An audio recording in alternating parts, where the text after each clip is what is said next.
তোমাকে আমি বারবার বলেছি এমন কিছু করো না যাতে আমাদের সম্মান নষ্ট হয়, আর তুমি সেই কাজই করেছো। কেন ওই মেয়েকে বিরক্ত করো তুমি বলো? যদি এতই বিয়ে করার ইচ্ছে ছিল আমাদের বলতে, আমরা তোমার জন্য মেয়ে দেখতাম। তুমি না লেখাপড়া জানা ছেলে, স্কুলের স্যাররা এসব শেখায়। স্যারদের কথা কি বলবো, সব দোষ আমার। তোমাকে আমি সুশিক্ষা দিতে পারিনি। এখানে দাঁড়িয়ে না থেকে আমার সামনে থেকে যাও। মাথা নিচু করে রুমে চলে আসি, দরজা বন্ধ করে মাথায় হাত রেখে বসে পড়ি। রানী কেন আমার সাথে এমন করলো? আমি ওকে বিরক্ত করি? সবার কাছে তো শুনে এই পৃথিবীতে নাকি প্রেম সবার কাছে দামি। এখন বুঝতে পারছি হাসতে হাসতে মরণকে আমার জীবনে নিয়ে এসেছে। সোফায় হেলান দিয়ে এসব নিয়ে ভাবতে ভাবতে ঘুমিয়ে পড়ি। রুমে কান্না করে যাচ্ছি। মানিককে ওর আম্মু কি করেছে কে জানে। আমি সবার সামনে মানিককে অপরাধী করে দিলাম। মানিকের কাছে আমার ক্ষমা চাইতেই হবে। মোবাইল হাতে নিয়ে মানিককে কল করতে গেলে আব্বু এসে বলে, চিন্তা করতে হবে না, ওই ছেলে আর তোকে বিরক্ত করবে না। আমি মাথা নেড়ে ঠিক আছে বলি, আব্বু চলে যায়। মানিককে কল করতে গেলে দেখি মোবাইলে ব্যালেন্স নেই। এখন আর বাইরে যাওয়া যাবে না, অনেকে আমাকে দেখলে হাসাহাসি করবে। দুপুরে আব্বু এসে খেতে ডেকে যায়। আমি আসছি বলতে আব্বু চলে যায়। আমি একটু পর নিচে গিয়ে পানি খেতে বসি। আম্মু আমার দিকে তাকাচ্ছে না। খাবার বেড়ে দিয়ে আব্বুকে বলে আমাকে দিতে। আমি প্লেট রেখে আম্মুর পা জড়িয়ে ধরে কান্না করতে করতে বলি, আম্মু আমার ভুল হয়ে গেছে, আমাকে মাফ করে দাও। আমি আর কখনো তোমার কথার বাইরে যাব না। আজকের পর কোনো মেয়ের সাথে কথাও বলবো না। আমাকে তুমি মাফ করে দাও। আম্মু আমার পিঠে হাত বুলিয়ে দিয়ে টেনে বুকে জড়িয়ে ধরে। আমার সাথে সাথে আম্মুও কান্না করে দেয়। তুমি কেন বোঝো না? আমি তোমার ভালোর জন্যই তোমাকে শাসন করি। তুমি কেন ভুলে যাও? তোমার জীবনটা অল্প বয়সে নষ্ট করে দাও। আমি সেটা চাই না। কেউ তোমার দিকে আঙুল দিয়ে বলুক, ওই চায় মেয়েদের বিরক্ত করা ছেলেটা। তুমি লেখাপড়া করে বড় মানুষ হবে। আমি এখন থেকে তুমি যেভাবে বলবে আমি সেভাবেই শুনবো আম্মু, আর কোনো ভুল করব না। ঠিক আছে, এসো, আমি তোমাকে খাইয়ে দিচ্ছি। আম্মু আমার চোখের পানি মুছিয়ে দিয়ে নিজ হাতে খাইয়ে দিচ্ছে। এটা দেখে মুনিরা ফুক ফুলিয়ে বসে আছে। আম্মু মুনিয়াকে কাছে ডাকে। এরপর আম্মু আমাদের ভাই বোনকে নিজ হাতে খাইয়ে দেয়। খাওয়া শেষ করে রুমে এসে ঘুমিয়ে পড়ি। বিকেলে ঘুম থেকে উঠে আম্মুকে বলে সুজনকে কল করে ব্রিজে আসতে বলি। সুজন ব্রিজে এসে বসে আছে। আমি গিয়ে ওর পাশে বসে পড়ি। কি রে, আন্টি মেরেছে তোকে? অনেক, কিন্তু আম্মুর মার খেয়ে যতটা না কষ্ট পেয়েছি তার চেয়ে বেশি কষ্ট পেয়েছি রানীর মিথ্যে অপবাদে। বাদ দে তো, ওই মেয়ের কথা শুনলে আমার রাগ হয়। নিজে থেকে তোকে ভালোবাসি বললো, আবার তোকে কল করে দেখা করতে বললো, আর সবার সামনে পল্টি নিল। আমারও সেটাই কথা। যা হোক, আমি আম্মুকে কথা দিয়েছি আর এই ভুল করব না। আচ্ছা চল সামনের দিকে যাই বলি। দুজনে উঠে হাঁটতে থাকি। কিছু পথ হাঁটার পর হঠাৎ মোবাইলটা বেজে ওঠে। মোবাইল হাতি নিয়ে দেখি রানী কল করেছে। সুজন, ওই শালি কল করেছে, দাঁড়া ওরে আমি আগে বাস দিয়ে লই। হ্যালো মানিক, তোমাকে আমার কিছু বলার আছে। আর কি বলার আছে তোর? যা বলার তোর বাপের সামনে তো বলে দিয়েছিস।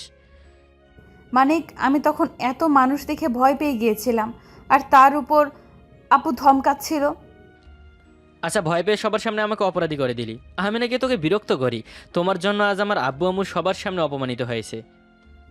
আমার কথাটা শোনো, আমি ভয়ে ওইসব বলেছি, আমি মন থেকে ওই কথাগুলো বলিনি মানিক। যেদিন তোমাকে ভালোবেসেছি সেদিন তো বলেছিলে সারা জীবন আমার পাশে থাকবে। তোমার মনের ঘরে তুমি সারা জীবন আমার ছবি আঁকবে। তাহলে আজ কেন তুমি সবার সামনে সেই কথাগুলো মিথ্যে প্রমাণ করে দিলে? তুমি আমাকে বিশ্বাসে দিয়ে আমাকে আজ ডুবিয়ে দিলে। যদি এমন করেই আমার মনটা ভাঙবে তাহলে কেন এত কাছে এসেছিলে? কিসের জন্য একটা বছর লোক দেখানো ভালোবাসলে? আমার তো ভাবনা ছিল প্রেমী মহান, কিন্তু তুমি সেটা ভুল প্রমাণ করে দিলে। আমার নিঃশ্বাসে বিশ্বাসে আমি শুধু তোমাকেই চেয়েছি, আর তুমি তার প্রতিদান দিলে ছলনা। আমার এই মনটা ভেঙে দিয়ে তুমি তোমার বিবেকের দরজা খুলবে। সেদিন থেকে তুমি অনুতাপের আগুন জ্বলবে, তোমার চোখ থেকে নদী বয়ে চলবে। একটু একটু করে সব তোমার মনে পড়বে। আমার সাথে তুমি ঠিক করলে না। আমি সত্যি তোমাকে ভালোবাসি, আমার মনে শুধু তুমি। আমি ভয় পেয়েছি বলে ওসব বলেছি। এখন ভয় করছে না? আমি যদি তোমার কথা রেকর্ড করে তোমার আব্বুকে শোনাই? আমি এখন ভয় পাচ্ছি না, আমি সবার সামনে বলতে পারবো আমি তোমাকে ভালোবাসি। But I am not love you, I just hate you and never call me again. I never want to talk to you again. কথা শেষ করে মানিক কল কেটে দেয়। আমি মানিককে আবার কল করি, কিন্তু ও কল কেটে দেয়। পরের বার কল দিয়ে দেখি ওর মোবাইল বন্ধ। মাটিতে হাঁটু ভাঁজ করে বসে কান্না করছি। যা ইচ্ছে হবে তাই করবে বলে আমি এখন ভয় পেয়েছি, তাইও সব বলেছি। শালার সব মেয়ে একরকম, ছেলেদের মন নিয়ে খেলে মুডটাই নষ্ট করে দিল। সিগারেট খাওয়াবি আজকে? তুই সিগারেট খাবি আর শিওর? তুই আমার বিয়েই হস নাকি যে তোর সাথে মজা করব? আজ বুঝেছি ছেলেরা কেন সিগারেট খায়। রানীর মতো মেয়েদের থেকে ছ্যাঁকা খায় বলেই সিগারেট ধরে। আচ্ছা হয়েছে, এখানে লোকজন আছে, বাসায় গিয়ে বলে দিবেন। চল খেতে চলে যাই, সেখানে কেউ নেই, শান্তিতে সিগারেট টানা যাবে। এরপর দুই বন্ধু চলে আসি জমিতে। আশেপাশে তাকিয়ে দেখি কেউ নেই। কাউকে দেখতে না পেয়ে দিলাম সিগারেট ধরিয়ে। মনের সুখে সিগারেট শুকটান দিচ্ছি। সিগারেট শেষ করে বিলে এসে ভালো করে মুখ ধুয়ে নেই। দেখ তো এখন গন্ধ আছে নাকি। ধুর, আমিও না, তুই নিজেই তো সিগারেট খেয়েছিস, তুই বুঝবি কি করে। কুল, আমার কাছে সব ব্যবস্থা আছে। বলেই পকেট থেকে দুটো সেন্টার ফুড বের করে দুজনে দুইটা খেতে খেতে ব্রিজে চলে আসি। আর কিছু সময় আড্ডা দেই। মাগরিবের আজান দিতে মসজিদ থেকে নামাজ পড়ে বাসায় চলে আসি। এত সময় বাইরে কি করছিলে? আর তোমার মোবাইল বন্ধ কেন? এই রে, রানী কল করেছে বলে যে সেই মোবাইল বন্ধ করেছি, আর তো অন করা হয়নি। পকেটে ছিল তো, হয়তো চাপ লেগে বন্ধ হয়ে গেছে। সুজন আর আমি ব্রিজে বসেছিলাম, নামাজ পড়ে চলে আসলাম। ঠিক আছে, গিয়ে মোনাকে একটু পড়া দেখিয়ে দাও। আমি মাথা নাড়িয়ে ঠিক আছে বলে মুনার রুমে চলে আসি। মুনিয়াকে কিছু সময় পড়িয়ে এসে ভাবছি সিমটা চেঞ্জ করে ফেলবো, আর রানীর মায়ে পড়া যাবে না। ওর জন্য আম্মু আজ আমার গায়ে হাত তুলেছে। আব্বু আম্মুর রুমে গিয়ে দেখি আব্বু বসে আছে। আব্বু আমাকে দেখে জিজ্ঞেস করে কিছু বলবে কিনা। আব্বু, তোমার কাছে 200 টাকা হবে? সিমটা নষ্ট হয়ে গেছে, নতুন একটা সিম নিতাম। আব্বু পকেট থেকে 500 টাকা বের করে আমার হাতে দিয়ে বলে বাকিটা রেখে দিতে। আমি ঠিক আছে বলে রুমে চলে আসি। রুমে এসে মোবাইল অন করতে দেখি রানীর 200+ মিস কল, 500+ মেসেজ। সব কিছু এড়িয়ে সুজনকে কল করি। কিরে, আন্টির কাছে ধরা পড়েছিস নাকি? আরে না, এত কিছু খাওয়ার পর ওইসবের গন্ধ থাকে নাকি। আচ্ছা তুই আমার জন্য একটা সিম নিয়ে আয় তো, আমি তোকে টাকা দিয়ে দেবো আসলে। এখন তোর থেকে টাকা দিয়ে নিয়ে আয়। আগে যে 50 টাকা পাবো সেটা সহ দিতে হবে। ঠিক আছে ঠিক আছে, এমন করে বলছিস মনে হচ্ছে 50,000 টাকা পাবি। দিয়ে দেবো, নিয়ে আয়। আজ 3 মাস হয়েছে 50 টাকা নিয়েছিস, সুদে আসলে 500+ হয়ে গেছে। লেখাপড়া শেষ করে চাকরি পেলে তোকে সুদ সহ ফেরত দেবো। রাখি এখন। বলেই কল কেটে মোবাইল থেকে সিম খুলে যত্ন করে ড্রয়ারে রেখে দেই। সেই বিকেল থেকে মানিককে কল করছি, কিন্তু এখনও ওর মোবাইল বন্ধ। খুব কষ্ট হচ্ছে। আমার একটা ভুলের কারণে ও আমাকে এইভাবে শাস্তি দিবে। শেষে একটা মেসেজ দিয়ে মোবাইল রেখে দেই। মানিক, আমার ছোট্ট একটা ভুলের জন্য তুমি আমাকে এইভাবে শাস্তি দিচ্ছ। আমার ভালোবাসা সত্যি হলে তোমাকে আমার কাছে একদিন না একদিন ঠিকই আসতে হবে। আমি তোমার অপেক্ষায় থাকবো। দেখতে দেখতে 3 মাস কেটে যায়। কলেজে গিয়ে অ্যাডমিশন নিয়ে এসেছি। কিছুদিন পর থেকে ক্লাস শুরু হবে। বিকেলে বাসার পেছনে সড়কে এসে বেঞ্চে বসে আছি। এই 3 মাসে কত চেষ্টা করেছি রানীকে ভুলতে, কিন্তু এই সেমরি মাথা থেকে বেরই হচ্ছে না। এই জন্যই লোকে বলে প্রথম প্রেমের স্মৃতি কখনো ভোলা যায় না, হোক সেটা সুখের কিংবা দুঃখের। ভাইকেও প্রেম না করে সারা জীবন সিঙ্গেল থাকাই ভালো। নিচের দিকে তাকিয়ে কথাগুলো ভাবছি, হঠাৎ দেখি 2টা পা আমার সামনে এসে দাঁড়িয়ে আছে। ধুর, কী সব যে বলছি, পা কেন এসে দাঁড়াবে, একটা মানুষ এসে সামনে দাঁড়িয়েছে। ওপরের দিকে তাকিয়ে দেখি আমাদের পাশের বাসার জান্নাত। এভাবে ভূতের মতো সামনে দাঁড়িয়েছো কেন? তোমার আম্মু না বলে তুমি পর্দা করো, কোনো ছেলের সামনে আসো না? জান্নাত কিছু বলার আগে আমার কথা শুনে বিরক্ত হয়ে চলে যায়। আজ তো বজ্জাত একটা মেয়ে। আমি আরও কিছু সময় সেখানে বসে থেকে বাসায় চলে আসি। আজ 3 মাস 15 দিন হয়ে গেছে মানিকের কণ্ঠ শুনিনি, ওকে একবারও দেখিনি। মোবাইলটা আজ পর্যন্ত বন্ধ করে রেখেছে। ওকে সিম বদল করেছে নাকি আমাকে ভুলে গেছে। কলেজে যাবার জন্য রেডি হচ্ছি, আব্বু এসে কিছু টাকা দিয়ে চলে যায়। আমি রেডি হয়ে বাসা থেকে বের হয়ে সিএনজি করে কলেজে চলে আসি। কলেজে এসে ক্লাসে বসে আছি, বাইরে যেতে ইচ্ছা করছে না। আজ কলেজের প্রথম দিন। কিছু সময় পর স্যার ক্লাসে চলে আসে। প্রথম ক্লাস শেষ করে ক্লাস থেকে বের হয়ে মাঠে এসে বসে আছি। বন্ধু, ঝালমুড়ি খাবি নাকি?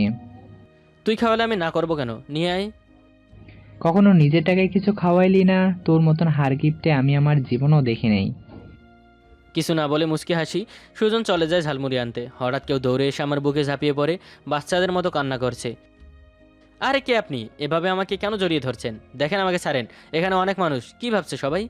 মেয়েটা আমাকে ছেড়ে সামনে আসতে আমি মেয়েটার দিকে তাকিয়ে আটকে উঠি। এটা তো রানী। শুকিয়ে কি অবস্থা হয়েছে, চোখের নিচে কালো দাগ পড়ে গেছে। তুমি এ কি অবস্থা করেছো নিজের? বাহিরটা দেখেই আটকে উঠলে? আমার বুকটা ছিঁড়ে দেখো, তোমার জন্য ক্ষত বিক্ষত হয়ে গেছে। কান্না থামাও আগে, এসো আমার সাথে। রানীর এই অবস্থা দেখে ওর উপর যত রাখছিল সব মমের মতো গলে গেছে। রানীর হাত ধরে কলেজ থেকে বের হয়ে একটা পার্কে চলে আসি। একটা বেঞ্চে দুজনে বসে পড়ি। তুমি এমন হয়ে গেছো কেন? ঠিকমতো খাওনি আর ঘুমাওনি মনে হচ্ছে। তোমাকে ছাড়া আমি ভালো নেই। আমার কোনো কিচ্ছু করতে ইচ্ছে করে না। সারা রাত কেঁদে কেটে তুমি আমাকে একবার ক্ষমা করে দাও। আমি আর কখনো তোমাকে কারো কাছে ছোট হতে দিব না। রানীকে শক্ত করে জড়িয়ে ধরি। আজ এতগুলো দিন পর মনে হচ্ছে বুকের ভেতরে সকল কষ্টগুলো মুক্ত হয়ে শান্তিরে এসে বাসা বেঁধেছে। রানীও আমাকে শক্ত করে জড়িয়ে ধরে। ও পারছে না আমার সাথে মিশে যায়, সেটা আমি ওর জড়িয়ে ধরা দেখে বুঝতে পারছি। আমি রানীকে আমার থেকে সারিয়ে চোখের পানি মুছে দিয়ে কপালে চুমু দিয়ে বলি, কিছু খেয়েছো তুমি?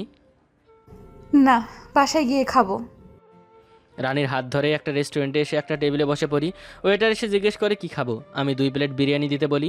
ওয়েটার ঠিক আছে বলে চলে যায়। রানী এক পলকে আমার দিকে তাকিয়ে আছে। এমন করে তাকিয়ে আছো কেন?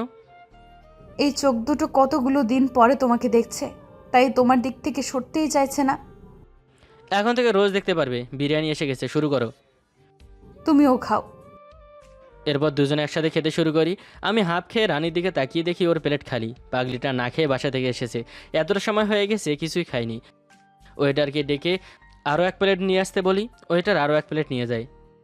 আমি রানীর দিকে প্লেট এগিয়ে দিয়ে বলি, এটাও খাও। খাওয়া শেষ করে বিল দিয়ে রেস্টুরেন্ট থেকে বের হয়ে রানী বলে, বেশি খেয়ে ফেলেছি তাই না? আসলে এতদিন ক্ষুধা পেলেও খেতে ইচ্ছে করতো না, কিন্তু আজ তোমাকে পেয়ে ক্ষুধা বেশি পেয়ে গেছে।